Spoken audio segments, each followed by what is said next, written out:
Hello and very good morning everyone. As you all know, today I am going to continue our chapter number 15, that is the President and the Central Council of Ministers. In our last class we had discussed about the President, and in today's class we will discuss about the Vice President and the Prime Minister. Our constitution has provided for the post of Vice President. In the absence of the President, the Vice President acts as the President. The qualifications for the post of the Vice Presidents are same as that of the President. So हमारे country में जैसे president होते हैं तो vice president की post भी हमारे constitution में मेंशन की गई है.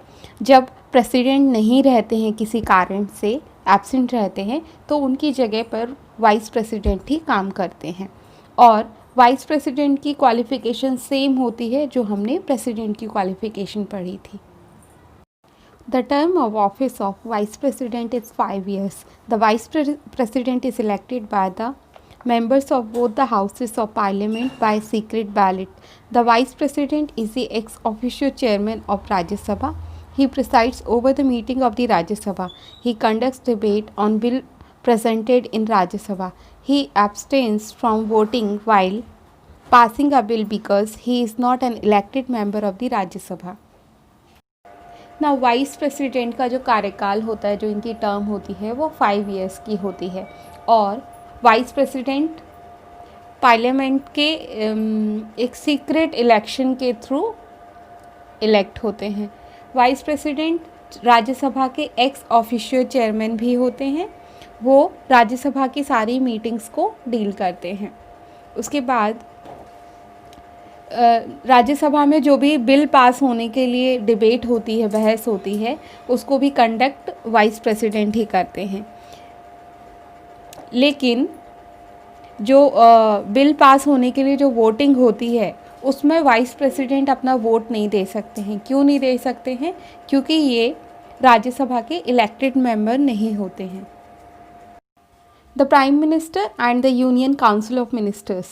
The Constitution provides for a Council of Ministers to aid and advise the President. The Prime Minister is the leader of Council of Ministers. As per the provisions of the Constitution, the President invites a leader of the majority party in Lok Sabha to form the government. The President administers the oath of office and secrecy to the Prime Minister and the Cabinet. The President appoints the other members of the Cabinet on the advice of the Prime Minister. This is known as the Union Cabinet.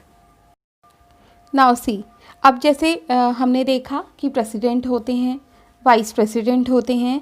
अब हम देखते हैं कि prime minister होते हैं. अब prime minister के साथ साथ में काउंसिल ऑफ मिनिस्टर्स भी होती है, मतलब कि उनके जो कैबिनेट मिनिस्टर्स होते हैं, they are council of ministers. So हमारे कॉन्स्टिट्यूशन में काउंसिल ऑफ मिनिस्टर्स के बारे में भी मेंशन किया गया है. और जो प्राइम मिनिस्टर होते हैं वो इस काउंसिल ऑफ मिनिस्टर के हेड होते हैं. As per the provision of constitution, president क्या करते हैं कि आप लोग को पता है कि इलेक्शन होता है, और इलेक्शन होने के बाद जिस भी पार्टी को सबसे ज़्यादा वोट मिलते हैं, तो अब प्रेसिडेंट क्या करते हैं कि जो भी मेजॉरिटी पार्टी होती है उसको ये इनवाइट करते हैं और ये कहते हैं कि अब आप अपनी गवर्नमेंट बनाइए. और प्रेसिडेंट ही प्राइम मिनिस्टर को ओथ दिलाते हैं, शपथ ग्रहण कराते हैं, और उनकी सीक्रेसी मतलब गोपनीयता को भी मेंटेन करते हैं. इसके बाद प्राइम मिनिस्टर की एडवाइस पर, प्राइम मिनिस्टर की सलाह पर अदर जो मेंबर्स होते हैं, कैबिनेट मेंबर्स होते हैं, उनको भी प्रेसिडेंट ही अपॉइंट करते हैं. और ये जो गवर्नमेंट होती है या ये जो कैबिनेट होता है, इसको हम यूनियन कैबिनेट कहते हैं. Who can become the member of the Union Cabinet? It is mandatory for every minister to be a member of the Lok Sabha or the Rajya Sabha. If a minister is not a member of either of the two houses of Parliament, he must be elected to any one of the houses within 6 months of his appointment as a minister. Now the important question is कि कौन union cabinet का member बन सकता है.